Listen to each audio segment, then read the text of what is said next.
न परवडणार आहे. त्याच्यामुळं मी सर्वच विद्यार्थ्यांना एवढीच विनंती करतो की कसाही प्रसंग आला तर त्या हिमतीने त्याला सामोरे गेलं पाहिजे. आज सोलापूर शहराने मानवतेचा, एकतेचा आणि संवेदनशीलतेचा एक हृदयस्पर्शी संदेश संपूर्ण देशाला दिला. जुसासी NGOच्या वतीने आयोजित करण्यात आलेल्या शांततापूर्ण कॅन्डल मार्चला 410हून अधिक नागरिक, विद्यार्थी, पालक, महिला आणि सामाजिक कार्यकर्त्यांनी उत्स्फूर्त प्रतिसाद देत सहभाग नोंदवला. संध्याकाळी 7 ते 9 या वेळेत 4 पुतळा, पार्क चौक, सोलापूर येथे हजारो मेणबत्त्यांच्या प्रकाशात 21 विद्यार्थ्यांना भावपूर्ण श्रद्धांजली अर्पण करण्यात आली. अनेक नागरिक कोणतेही निमंत्रण नसतानाही स्वतःहून या कॅन्डल मार्चमध्ये सहभागी झाले. हा केवळ एक कार्यक्रम नव्हता, तर समाजाच्या संवेदनशील मनाचा आवाज होता. यावेळी जुसासी NGOचे अध्यक्ष श्री जुबेर वळसंगकर म्हणाले, संध्याकाळी 7 ते 9 हा काळ माझ्या आयुष्यातील अत्यंत भावनिक क्षण होता. प्रत्येक मेणबत्ती पाहताना मला असे वाटत होते की त्या 21 विद्यार्थ्यांच्या आठवणी माझ्या समोर उभ्या आहेत. मन भरून आले होते, डोळ्यांत अश्रू होते. हा कॅन्डल मार्च केवळ श्रद्धांजली नव्हता, तर प्रत्येक विद्यार्थ्याच्या स्वप्नाला आणि भविष्याला दिलेला मान होता. ते पुढे म्हणाले, ज्या विद्यार्थ्यांनी आपल्यातून कायमचा निरोप घेतला त्यांना आपण परत आणू शकत नाही, पण त्यांच्या आठवणी समाजाला जागृत करू शकतात. प्रत्येक पालक, शिक्षक, समाज आणि शासनाने मिळून अशी परिस्थिती पुन्हा निर्माण होणार नाही यासाठी प्रयत्न करणे हीच त्यांना खरी श्रद्धांजली ठरेल. जुबेर वळसंगकर यांनी शासनाला आवाहन करत म्हटले, शिक्षणासह कोणत्याही क्षेत्रातील फसवणूक, गैरव्यवहार आणि विद्यार्थ्यांच्या भविष्याशी खेळ करणाऱ्या प्रकारांवर कठोर कारवाई व्हावी. भारताचे विद्यार्थी हे देशाचे भविष्य आहेत. त्यांचा विश्वास, मेहनत आणि स्वप्ने सुरक्षित ठेवणे ही आपली सर्वांची जबाबदारी आहे. विद्यार्थ्यांना भावनिक संदेश देताना त्यांनी सांगितले, प्रिय विद्यार्थ्यांनो, कोणतीही अडचण तुमच्या आयुष्यापेक्षा मोठी नाही. आत्महत्येसारखे पाऊल कधीही उचलू नका.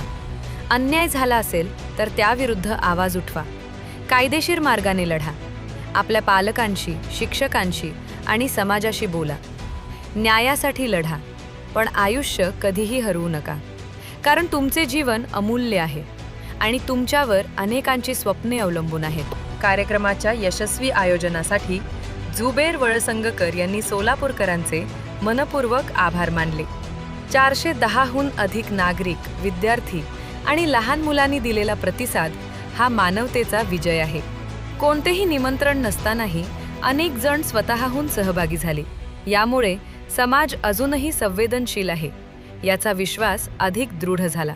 फौजदार चावडी पोलीस ठाण्याचे अधिकारी, उपस्थित PSI, पोलीस कर्मचारी आणि संपूर्ण सोलापूर पोलिसांनी कार्यक्रमभर उत्कृष्ट सहकार्य केले. बॅरिकेडिंग, वाहतूक व्यवस्था आणि शांततेत कार्यक्रम पार पाडण्यासाठी त्यांचे योगदान अत्यंत महत्त्वाचे होते. जुसासी NGO त्यांच्या या सहकार्याबद्दल मनपूर्वक आभारी आहे. मेणबत्त्यांचा प्रकाश काही तासांचा असतो, पण त्या प्रकाशातून दिलेला एकतेचा, आशेचा आणि जागृतीचा संदेश अनेक वर्ष समाजाच्या मनात जिवंत राहतो.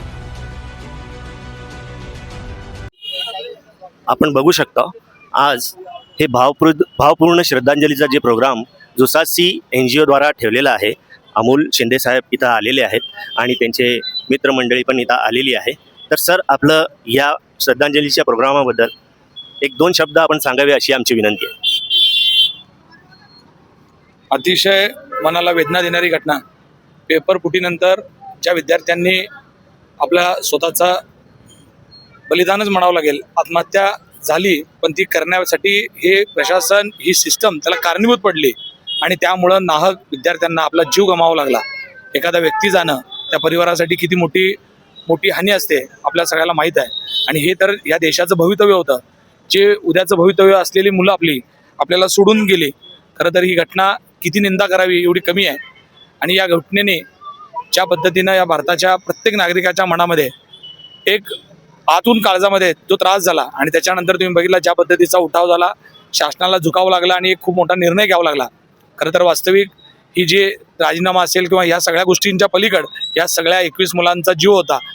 या सगळ्यांना भावपूर्ण श्रद्धांजली वाहतो. पण भविष्यात असं आपल्या भारतातल्या कोणत्याही विद्यार्थ्याला, कोणत्याही नागरिकाला, शेतकऱ्याला आत्महत्या करण्याची वेळ येणार नाही अशा पद्धतीचं कार्य या शासनाच्या माध्यमातून व्हावं. शासन हा सगळ्यांना घेऊन जाण्याची भूमिकेत असला पाहिजे. शासनाने माणसं मारण्याचं जर काम शासनात सुरू झालं तर ही खूप दुर्दैवाची गोष्ट आहे. ज्या परिवारावर हे दुःखाचा डोंगर कोसळला आहे त्यातून परमेश्वर त्यांना बाहेर येण्याची संधी देवो आणि त्यांच्या सगळ्या परिवारासोबत आम्ही सगळेजण त्यांच्यासोबत राहण्याचा प्रयत्न करूया. स्टुडंट्ससाठी आपला या मंचाद्वारे काय मेसेज आहे? नाही, ही घटनाच एवढी दुर्दैवी होती. फक्त स्टुडंटला एवढीच मला विनंती करायची आहे देशातल्या आपल्या, की ठीक आहे, आयुष्यामध्ये चढ उतार होत असतात. अशा कठीण प्रसंगात सुद्धा आपण सक्षम राहिलं पाहिजे, सशक्त राहिलं पाहिजे. कारण आपण या देशाचा, आपल्या घराचा कणा आहोत. आपण अशा पद्धतीने न परवडणार आहे. त्याच्यामुळं सर्वच विद्यार्थ्यांना एवढीच विनंती करतो की कसाही प्रसंग आला तर त्या हिमतीने त्याला सामोरे गेलं पाहिजे. एवढंच मी या प्रसंगी सांगू शकतो.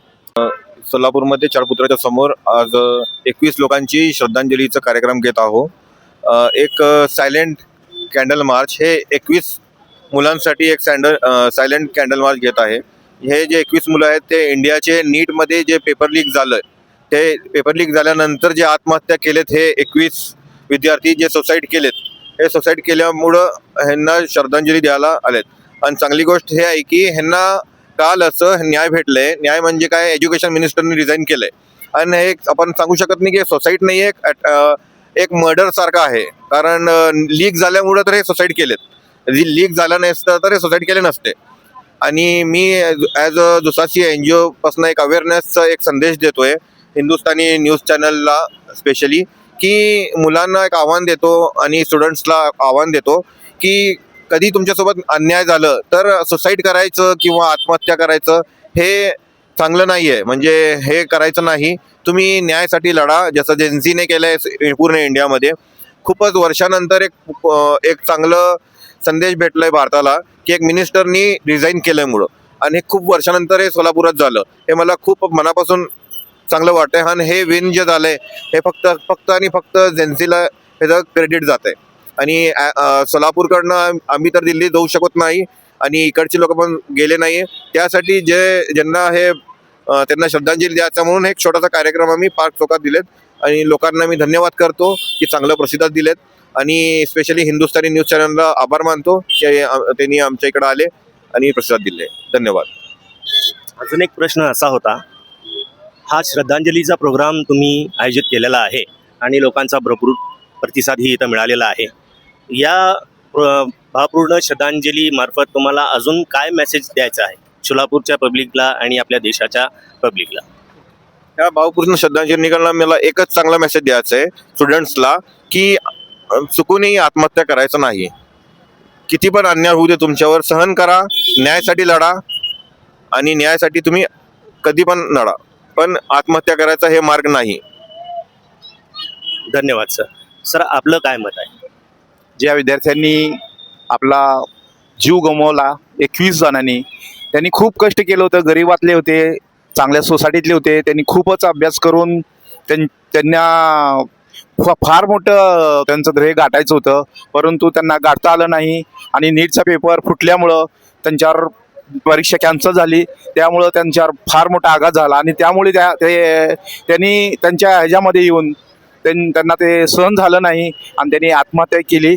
तर हे योग्य नाही. विद्यार्थ्यांना हे सांगू शकतो, नीटची परीक्षा परत सुद्धा होऊ शकते, परंतु आपला जीव परत येणार नाही.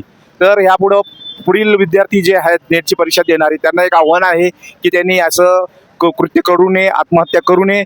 आणि त्या 21 जणांना आमच्या सोलापूरकडून भावपूर्ण श्रद्धांजली वाहतो. आणि खूपच दुःखाचा दिवस आहे.